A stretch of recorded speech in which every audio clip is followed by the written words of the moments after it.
I think you just start filming because remember yesterday how that all went down? Do you need to talk about the Acura first, or? Yeah. Just start. Okay. You filming now? I didn't hear it start. You sure? I started it. What's up? Where's the cool intro? What's up, folks? We got to get something going. Just commit to it. What's up, folks? We're starting today. We are installing the Agile Off-Road Camera Lifter Kit. Will, where's the parts? Let's just check this out real quick. So, what the kit consists of are a couple little 3D printed blocks that take your rear view camera and lift it up about an inch so that when you have products on the rear of your van, the camera will clear the product so you can see what's going on behind you. Right now, when you turn the camera on inside the van, you see the Rotopacks, you see the tire, and they block part of the view. Also, if you have a motorcycle on a rear carrier or a bunch of mountain bikes, or you're towing a trailer, you a lot of times want to be able to see further back behind you.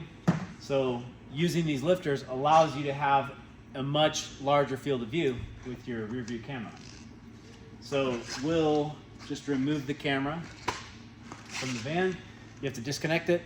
You add the lifter blocks between the camera and the van itself, and then reattach everything and put it back together. So that's step one of the install. The next thing we do is program the ECU to allow you to view the camera at all times. So typically with the Mercedes chassis coming out of the factory, once you put it in reverse, the camera will come on. So as you back up in a parking lot or wherever, you see what's going on behind you. But as soon as you put it in drive and exceed 9 miles an hour, the camera shuts off so that you focus on the road. It sounds way too safe. So we can program it so you can turn the camera on at any time. So you can be doing 70 miles an hour down the road and then just watch your camera and see exactly what's going on behind you. So if you're towing a trailer and you want to make sure all your crap is still in place on the back, you can. If somebody's tailgating you, you can see that and you can slow down carefully so that you don't have them rear end you. Or if you just want to check on your motorcycle or whatever you have behind the van, you can do that.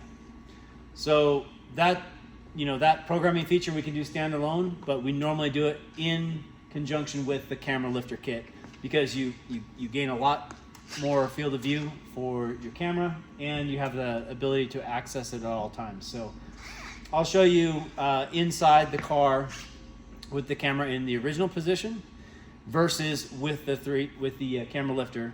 This works on most all vans, but you do have to consider the roof rack.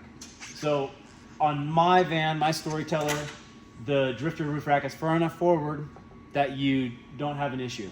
If you look over here on this Storyteller with the factory front runner rack from Storyteller, there's not quite enough space to lift that camera up. So we would either need to notch the roof rack or shift the roof rack all the forward a little bit in order to make it work. So for most vans it works no problem. I think all the Rebels it clears no problem. The Terrains, Integras, things like that.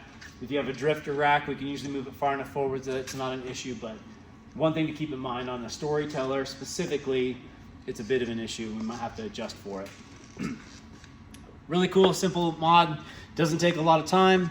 It's not that expensive, and it really does help a lot when you're towing stuff or just want to have the convenience of seeing what's going on behind you, maybe in road construction or something like that. Just a little peace of mind. So cool little feature. This is something we can do basically anytime you're in here. So if you're in for other installs and you want to go, hey, what else do I need? This is something that is very beneficial. It's quick, not that expensive, a great addition. So just wanted to put this out there and show you the comparison of the two views and make you aware of the product and features.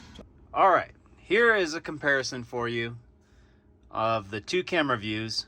This is on our 170 extended Giga Wagon without the camera riser setup.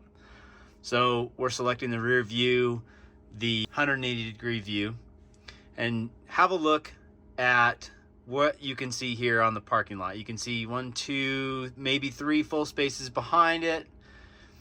Can't see the building behind the van. You can see straight down onto the trailer hitch, but of course that's kind of blocked by the boxes and cargo and such. So that is the view with the stock camera height. Let's go take a look at the Storyteller with the camera risers. Now you can see both vans are parked the same spot on the ground. And here we have stock camera height versus camera with the risers. Both vans have Expo rear door setups with very similar layouts as far as boxes and cargo and all that stuff. So take a look here inside the Storyteller, and you can see we've selected the same camera view here. Look how much further behind the van you can see. All of the parking spaces, the entire building behind it. You can't see any of this with the stock camera height. So yes, you can't see straight down on the back of it. If you switch the camera view, you can see pretty close to what you would have originally. But if you go back to the 180-degree view, it really opens up your field of view in the back for oncoming traffic or a large trailer with motorcycles or gear on it. The biggest benefit that I find is being able to see traffic coming up behind me, say in a construction zone or other situation like that where I want to know if I need to get out of the way. So there's a little comparison for you. Hope you enjoyed the video. Thanks for watching. See you on the next one.